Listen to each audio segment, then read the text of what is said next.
What I got, you can't buy.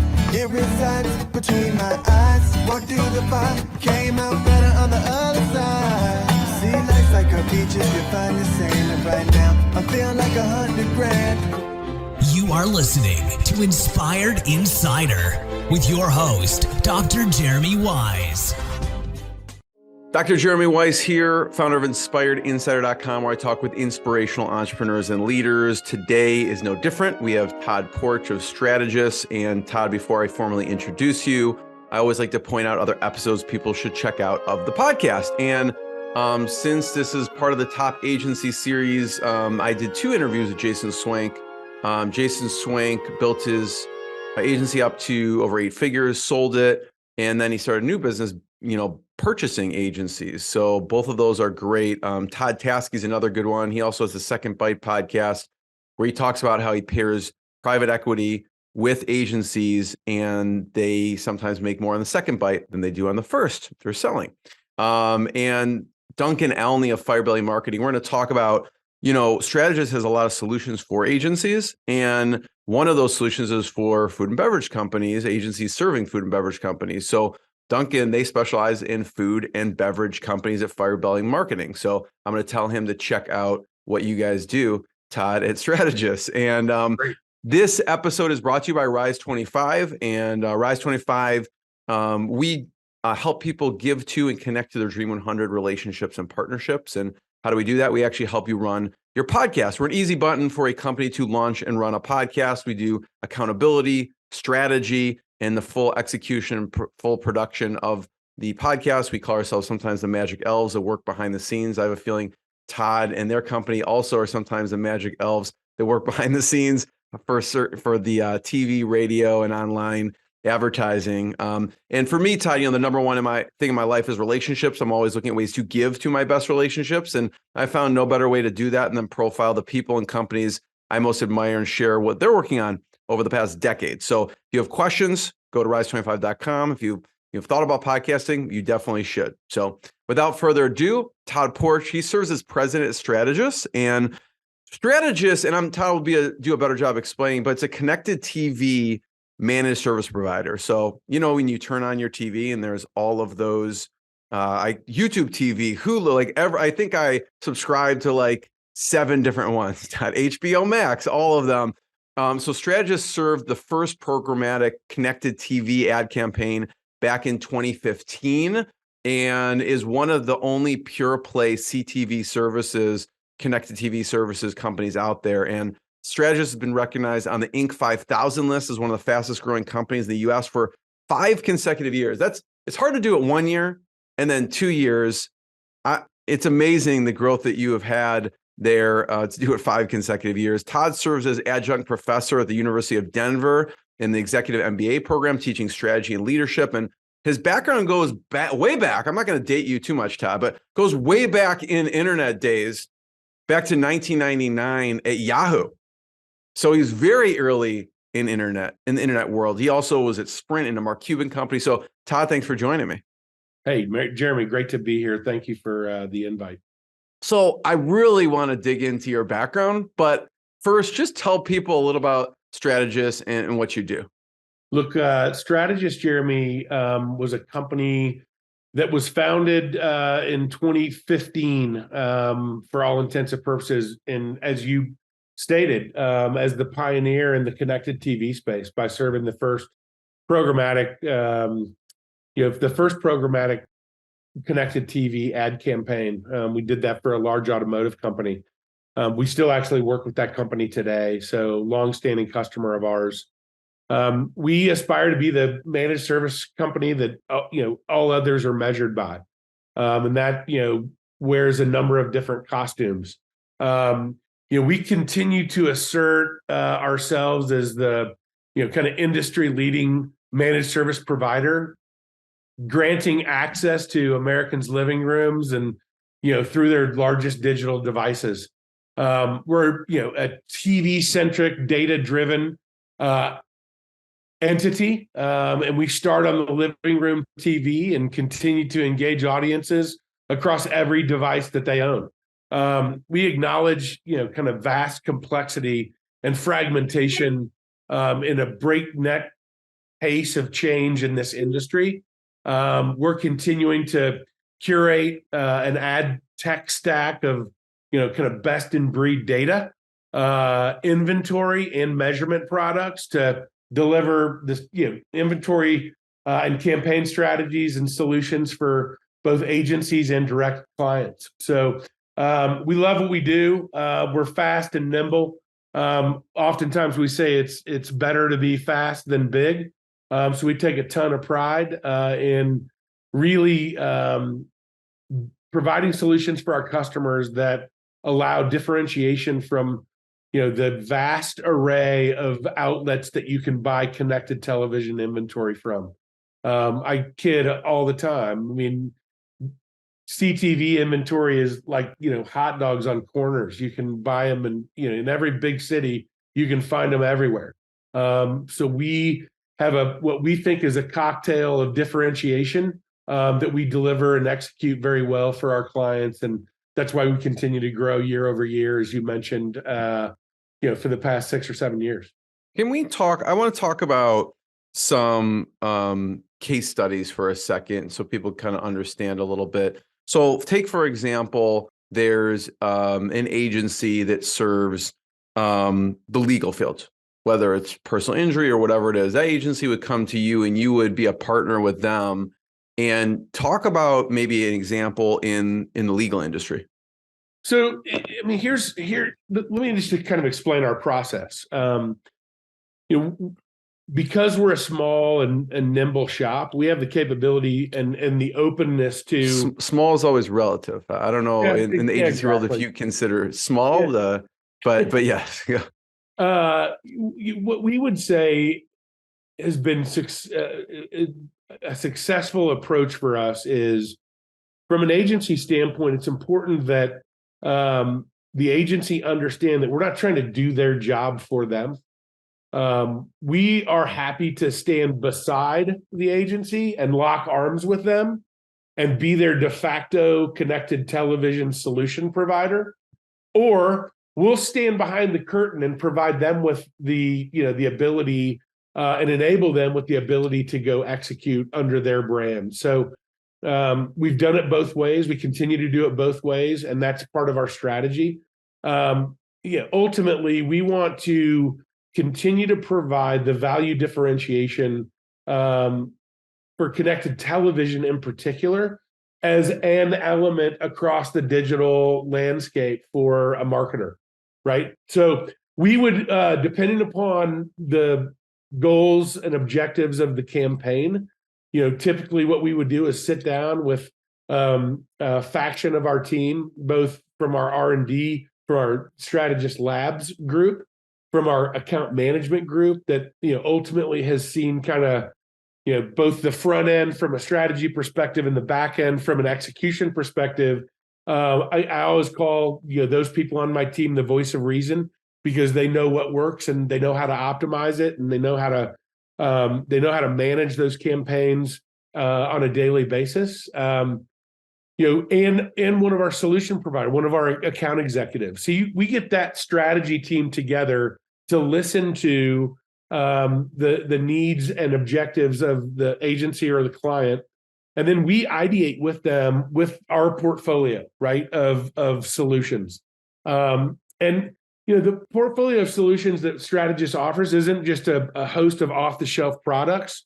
We leverage the data that we've collected, the proprietary data that we've collected over the last 7 years.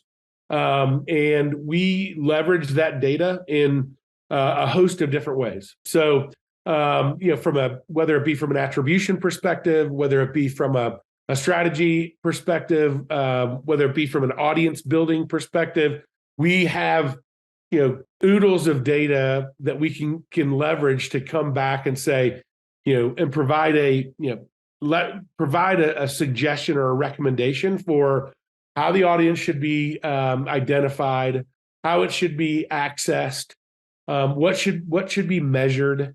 And this doesn't matter whether you're a legal client or whether you're a CPG client or whether you're a travel and entertainment client. These are principles and factors that, are kind of agnostic to the business. But we do have, we've got case studies industry specific, whether it be in education or healthcare or home services or automotive, any one of those. We have the capability to kind of dig in and showcase how we've delivered results historically for our clients. I think it's important to know, and you mentioned this in the intro, that we're a pure play CTV provider. A lot of times from an agency perspective, they're looking across the entire digital kind of ecosystem to provide those solutions. And we very intentionally and deliberately have made the decision that we want to be really good in the CTV space. We want to be the best in the business in the CTV space, and let others chase after the elements of the rest of the ecosystem. That's uncommon from an agency perspective to provide, but better to go deep than to go to be a mile wide and an inch deep. So you do, Todd, online TV and online radio too, right? We do have an audio solution. That's correct. Yeah. So like as an example in the TV world, like that's I'll just bring it up on the screen. You have YouTube TV, you have Hulu, you have HBO Max, you have all the online TV solutions you can see there. What are some examples of the online radio that you serve up? Look, wherever there is audio, from a programmatic perspective, we curate really premium inventory. Now, premium is a very interesting word these days because really premium is in the eye of the beholder. If I have, if I can identify used to be you'd buy a position and a placement on a particular show, network, web page, et cetera. In the programmatic world, what we're trying to do, what we're doing is we're identifying that audience where they are. And in that regard, it makes them premium, because if I can get to your prospect in an audience in a spot that isn't necessarily intuitive, that becomes a very premium place to do that. Now, programmatically, we're curating inventory from all over the place, right? Whether it be video, which is our primary medium, but also from an audio perspective, podcasts, et cetera, online streaming, audio programming. We are placing ads across the entire landscape of both audio and video. So, how targeted can you get with that?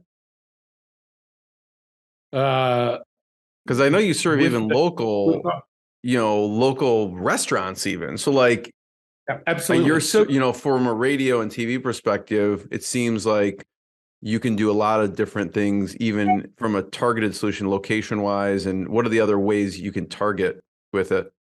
Well, really, Jeremy, what we do, we have built a proprietary identity graph, and that becomes the engine by which all of that targeting kind of comes from. That's our data from the last 8 years. That is data from the campaigns that we're currently running. That is data that comes from other entities that we put into our graph, and it allows us to slice and dice and come up with and build those audiences in a very proprietary way that allows us to get down to frankly the very minute level of targeting capabilities, right? So like can you do retargeting? So like if they hit the website and you serve them up they're watching like ESPN or something? Sure. We call that our Encore product. So we could serve you an ad on Tuesday on your big screen in your living room for an automotive client, and then I could follow that up on Thursday on one of your devices, and then I could follow it up again if you clicked on Friday, and then I could follow your footsteps onto a car lot on Saturday. And I can connect all of those dots to create a level of attribution that is, hard to come by in other mediums. Yeah.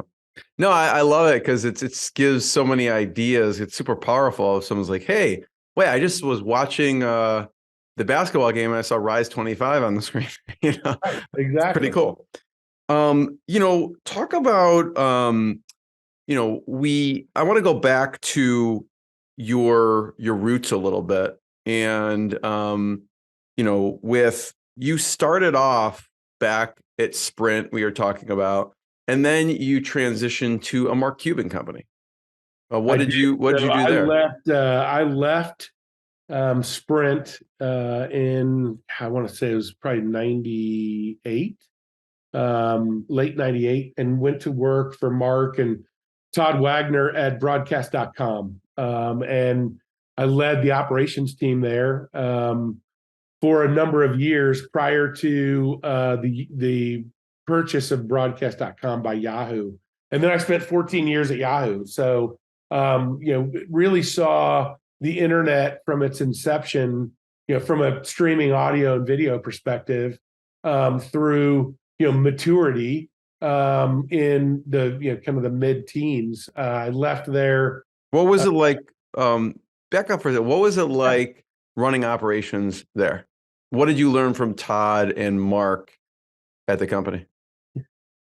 Well, let's just say the dichotomy between working for a big blue chip telephone company in the early 90s, or for a half a dozen years in the 90s, through really the inception of kind of Web 1.0. We worked in a warehouse in Deep Ellum, Texas, and we were doing streaming events before streaming was a thing. And we literally, there were events where we knew that our servers were going to be at max capacity, and we were buying orange extension cords and fans from every Walmart and Target in the Dallas metro area to literally try to cool off our servers. There was no raised floors back then. There were racks of servers sitting on carpet. It truly was a startup environment. And I, that's how I cut my teeth in the space. And, Mark, everything you see about Mark, even today, as, a professional sports, owner, as an entrepreneur, as an investment, example. That's exactly the way that he was back then. Mark is wicked smart. He is very authentic. He has high expectations, and he's, a driver. And what was the broadcast was successful? Todd, what was the interview process like? Grueling. What did they do to you? Yeah, I think I had, I don't know, north of 6 or 8 interviews with a host of folks, within the company. Both Todd, Mark, Kevin Park, who was kind of the leading, the COO of the company, and our legal folks. It was that was not a time where folks from big enterprise companies were making their way into these startups. Frankly, they were pretty averse to enterprise, kind of the enterprise bureaucratic approach coming in and slowing them down. But there was also a fine line in operationalizing and driving scale in both from a technical, from an organizational, from a developmental perspective. You have to have that rigor and that discipline. And so they were hungry for that, but very cautious to allow that bureaucracy to kind of seep its way in and slow down the growth of the business. You said it perfectly, because I see on both sides. I can see someone like you. I don't know if that's super appealing. You just came from corporate, right? And now you're going to Walmart and buying these extension cords and fanning out the cooling system. That's not going to happen at Sprint. But on the reverse side, they're protective. Like, I don't know if we want someone from a corporate environment. Are they going to fit into this culture? What attracted you to want to work at a place that's more like a startup environment? That's a great question. I can actually remember very vividly sitting at my parents' kitchen table. My father was in the utility business, so pretty conservative approach to business for his entire career. And I remember me sitting at the kitchen table saying I was going to go work for an internet company. Look, this is 98, right? Like, internet is still, pretty fresh at that point. And my dad rolled his glasses down to the end of his nose, and he looked across the kitchen table and said, "Son, we don't even know if the internet is here to stay." And that's really how executives, tier one enterprise executives, regardless of industry, like, they knew it was knocking on the door, but they didn't know how pervasive it would be, how sustainable it would be. Not just executives, business owners, people exactly. in general. Exactly. And I mean, really, Jeremy, the reason why I left Sprint, I had an unbelievable career there. I learned a lot of who I am from a professional perspective, from the executives that I had an opportunity to work with there at Sprint, Margie Tippin, Patty Manuel. There's a host of folks that today, 30 years later, I can say I do. There's a lot of what I do today because of the exposure to those folks. They taught me, but I didn't want to be a phone guy for the rest of my life. And so that was really kind of in the back of my mind, a driver. I wanted to go, for lack of a better analogy, I wanted to go to where the puck was, where it was going, not where it had been. And so going to work for broadcast was an opportunity that I just couldn't pass up, and I learned a ton there as well, and got to watch a company be acquired, participate in that. I got to learn what integration, because at that point, from an online perspective, I mean, Yahoo was the standard setter. Right. There was no Google then. There was no Facebook then. There was no eBay even then.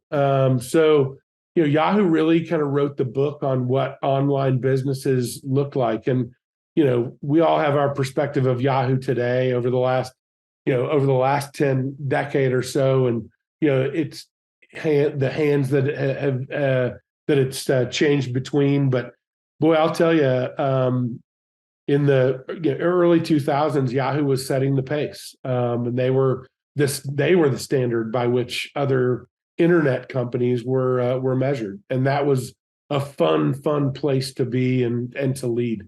Todd, I want to hear more about what you learned from Yahoo. I mean, you were executive director of display advertising operations, but talk about the integration part. What did you learn from when a company's acquired? What were some things that went well? What things, could have been better as far as the integration of that company into Yahoo? Well, I've had for whatever reason, Jeremy, I kind of gravitate towards and end up being in this spot where, integration is a big part of my job. That happened at Comcast in a couple of my last assignments there. But, really, what I learned initially is that it certainly isn't as easy as it looks, right? When you look linearly, and I'm sure that's kind of, everyone's like, well, yeah, sure, it's not easy. Why 90% of the acquisitions fail across the business landscape. But, it takes a lot of insight and understanding, both from a technical perspective, from a customer perspective, from a culture perspective. And then I would say probably the most important part is the people, because people will I think, make or break integrations. Integrations at scale become exponentially harder because there are so many more people that it's dependent upon. So having an individual that, is leading that integration as their role versus, having a day job and working on the integration on the side, or, delegating that to a host of people. I think that what I learned initially at Yahoo in the broadcast integration was either made or broken by the people. And I think we did a really good job. I mean, there's a fair amount of that infrastructure, from a video perspective at the current Yahoo that was the foundation that broadcast.com was built off of. Yes, it's evolved, over the last 25 years, certainly. But a lot of those foundational elements are still in place. And that goes to, the leadership of broadcast at its core. They saw 3 steps ahead, and really built that company to grow with an industry before the industry was really even identified. What did you bring, I mentioned Yahoo, Executive Director, Display Advertising Operations. You were there for Yahoo for many years. What did you bring, what you learned from Yahoo into the agency world?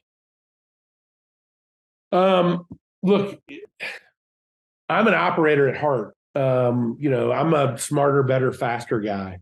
How can we do it smarter? How can we do it better how can we differentiate? And how can we do it faster? Because I think the world today is plagued, especially in the enterprise space, and whether it's enterprise agencies or just enterprise direct businesses. I think they're plagued with people that can say no, and that's frankly been the most refreshing thing about being at Strategus is I can gather my leadership together at 10 o'clock this morning. We can make an informed, intelligent decision, and we're implementing it at noon.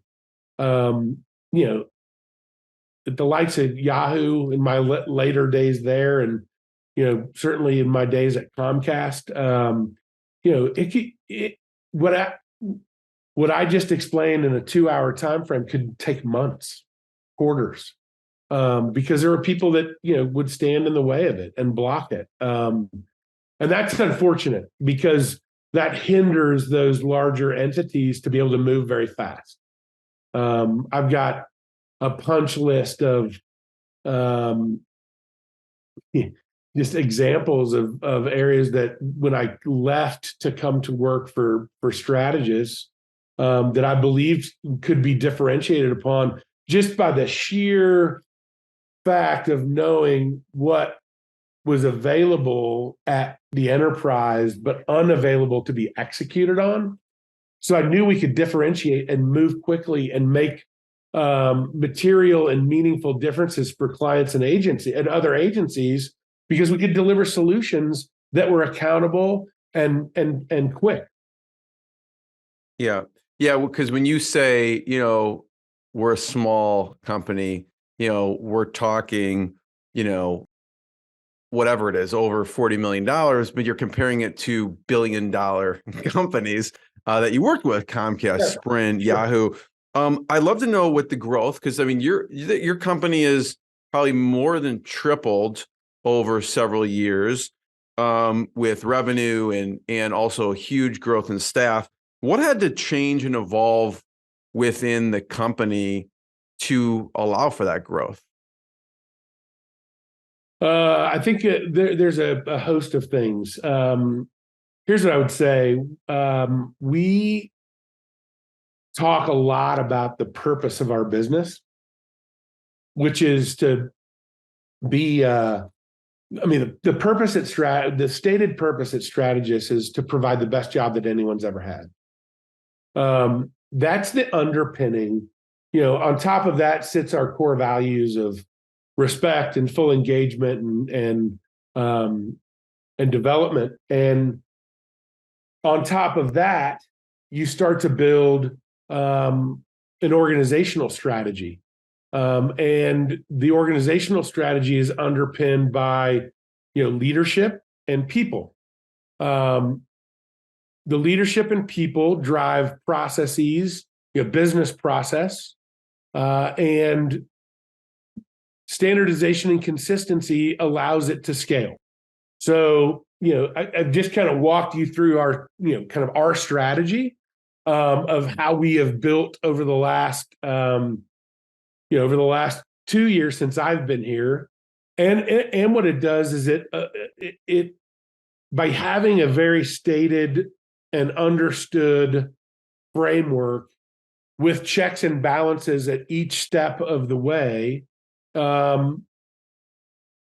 growth happens.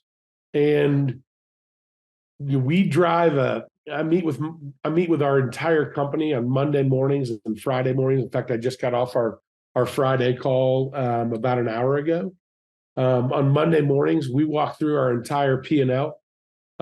We work under the principle of kind of open book management.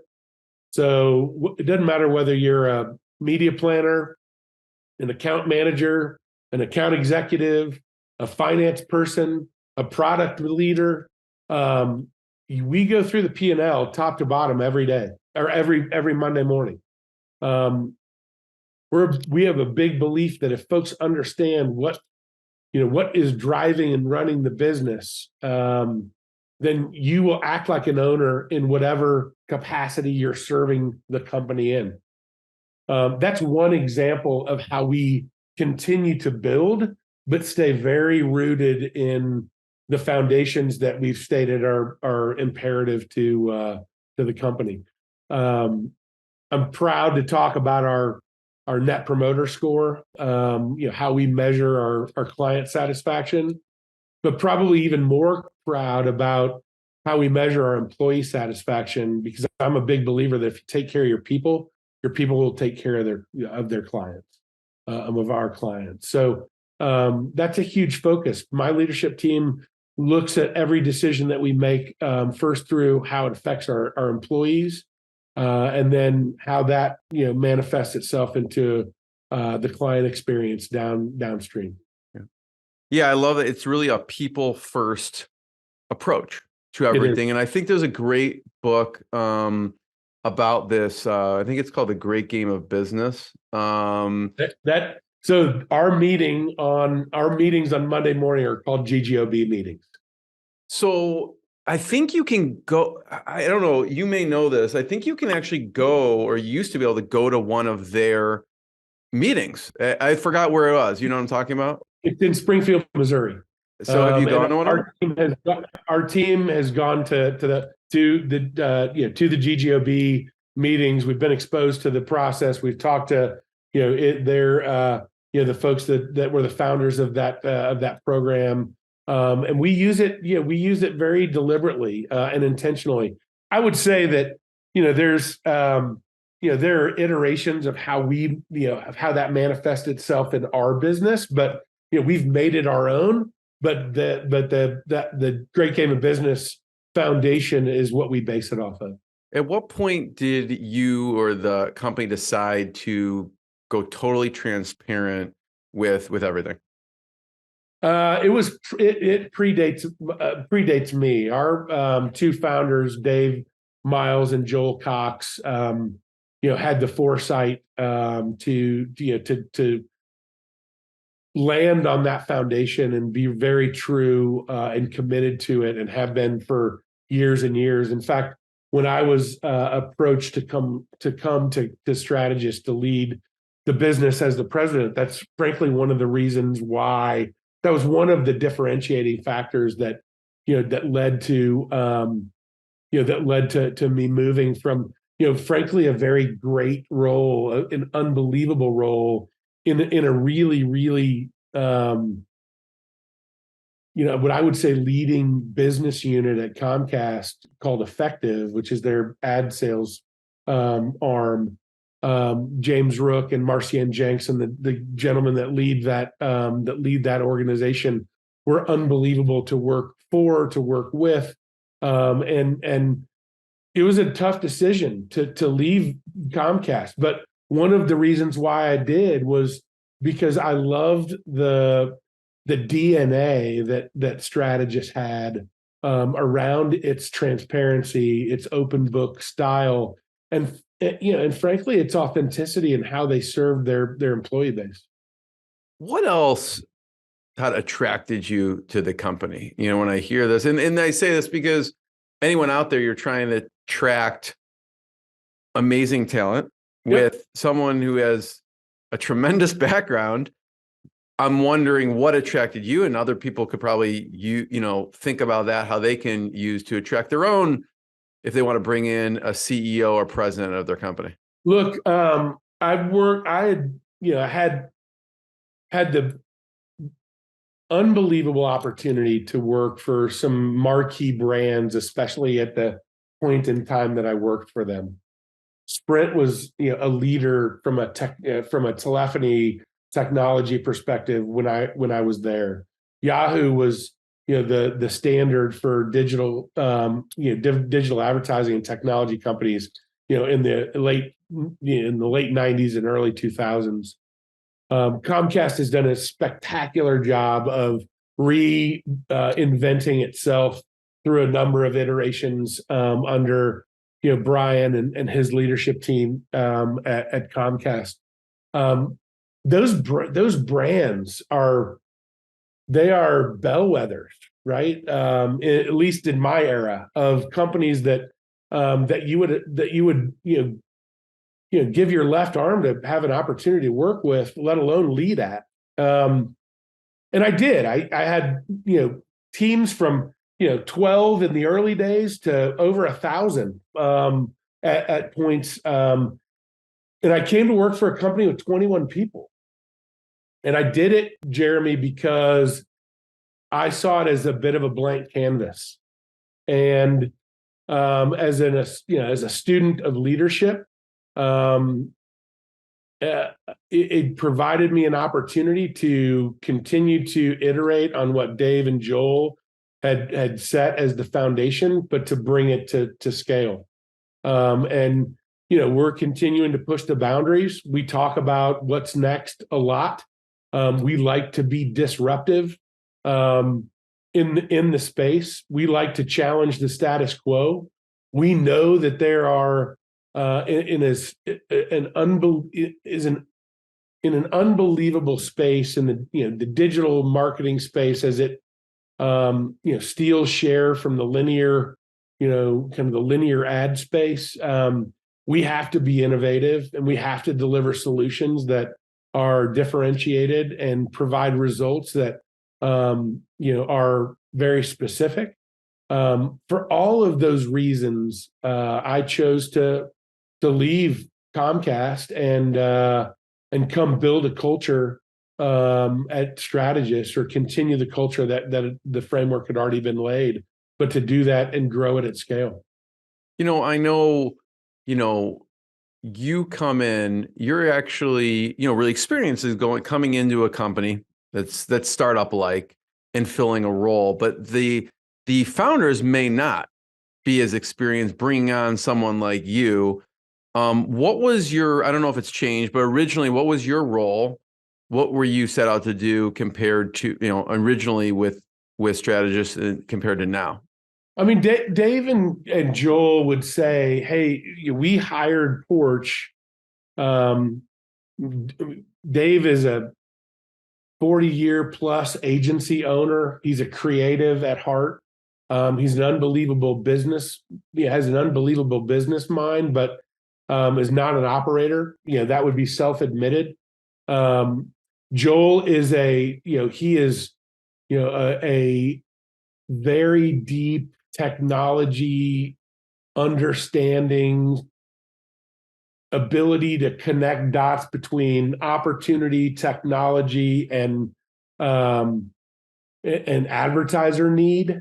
He can connect the triangular dots in between those things, but neither one of them had run and built a scaled business and put the the controls in place, had put the disciplines in place outside of a small startup, right? So I have the opportunity to kind of sit between, you got it on the screen here, Dave and Joel and Dan, and really bring a level of practicality to what is going to resonate with our clients and with the agencies that we serve. So look, I'm humbled and grateful to serve beside these folks. I operate very personally. Greenleaf is a huge example for me in servant leadership and kind of how you build an organization to last, and serving my leaders and serving our brand every day very intentionally is the backbone to what we bring to market. What Todd, what does your day-to-day look like?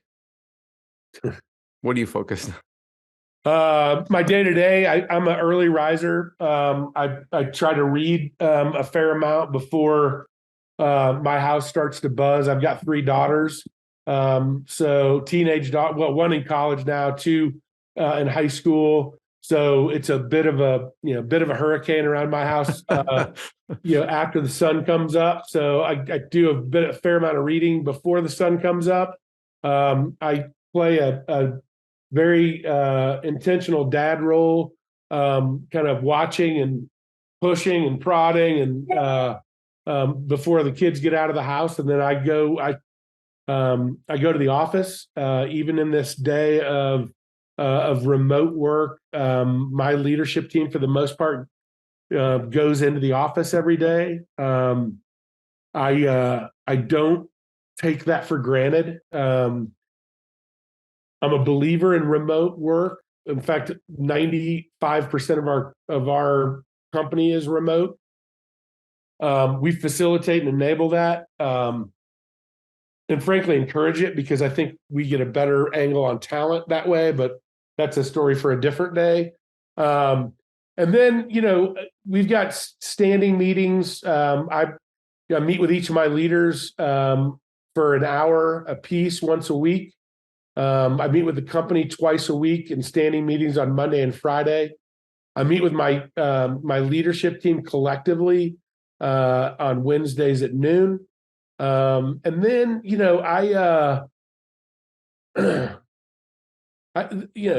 the rest of the time is spent talking to employees. I do skip level meetings.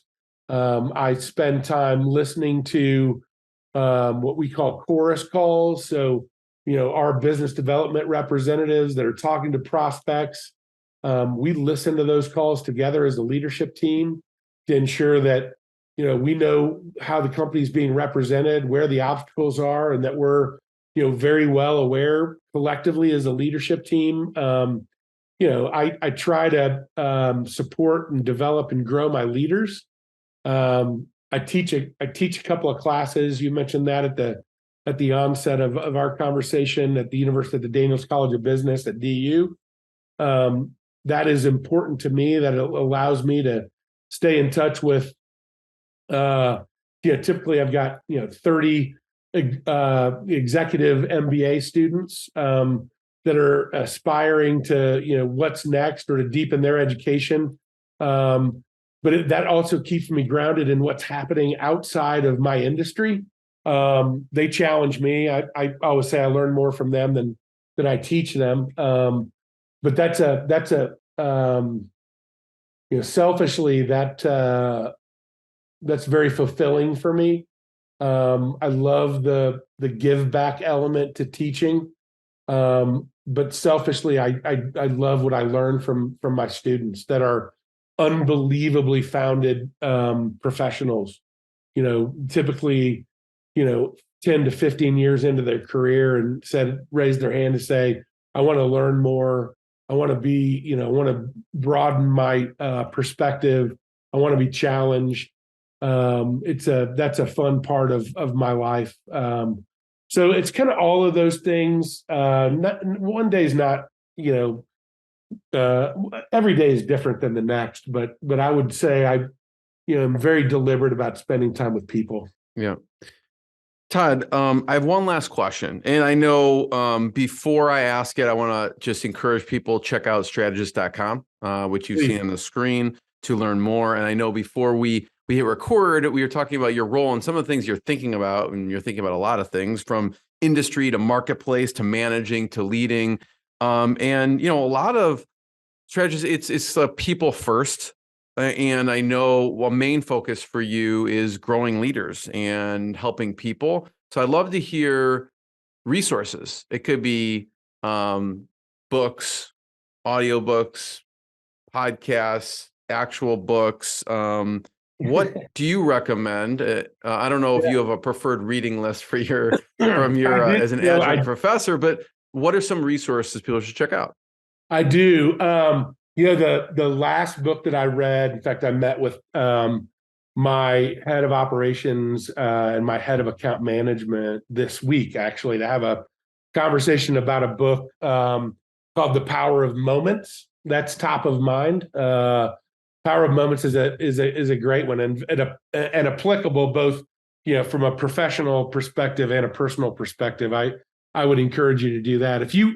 Jeremy, if you went to my leadership team and said, "Hey, what's the one book that Porch talks about more than anything else?" There's a book by two HBS guys, Ram Sharon, and I can't remember his other research partner, but Sharon writes about the book is called The Leadership Pipeline.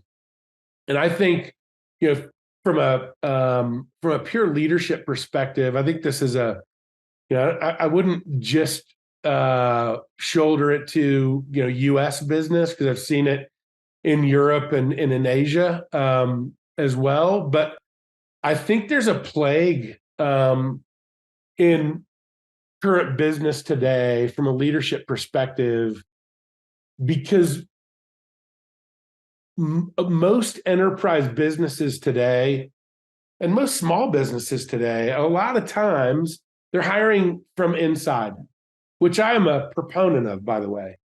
When you move somebody, so the premise of the book is there's 9 passages of leadership. You start as an individual contributor, you end up as a CEO, and there's 9 passages that you go through in the midst of your career as you move up. And every one of those passages requires something different of the leader. The hitch is that as you pass through those leaders, especially as you move internally up through the company, you are operating at a level below what you've been hired to do. So that's it right there. So directors are operating or VPs are operating as directors are operating as managers are operating as supervisors. And I think that steals a lot from, that has cultural foundational implications throughout the entire company. And it does not allow the company to, or the leadership team or the culture to realize its true potential, because you're operating where you're comfortable. It's the whole player, good players don't always make good coaches. But it's easier to hire a good player as a coach than it is to go find a new coach. So that would be one of my favorites, because I think that regardless of where you are in your career, it's applicable, and it provides a bit of a roadmap for things to look out for. And if you can master the art of traversing those passages, I think it gives you a leg up opportunistically. Look, Lencioni is a favorite of mine. I love I love the Build to Last. I love there's just Multipliers is a good one by Liz Weissman. How do you identify multipliers in your team and in your company? People that create the 1 + 1 = 5 equations. boy, I'm looking at my bookshelf. Patty McCord's powerful. She was the HR director at Netflix. I mean, there's so many resources out there. I guess my encouragement would be, make whatever you're reading, make it your own. Take those principles and apply it practically to your team, wherever they are. But push them. And when I say push, from my perspective, that's learning how to ask good questions, not telling them what to do. I think the art of question asking is at the key of most successful leaders today, and that would be probably one of the things that I pound on the most is with my leaders. Focus on the most with my leaders is how are you asking, what questions are you asking, and who are you asking them of? So. Todd, I want to be the first one to thank you. Thanks everyone for listening. Check out strategist.com and more episodes of the podcast. And thanks, Todd. Thanks everyone. Thanks, Jeremy. Appreciate it. This has been great. What I got, you can't buy. It resides between my eyes. Walked through the fire, came out better on the other side. See, life's like a beach if you find the sand. And right now, I feel like $100 grand.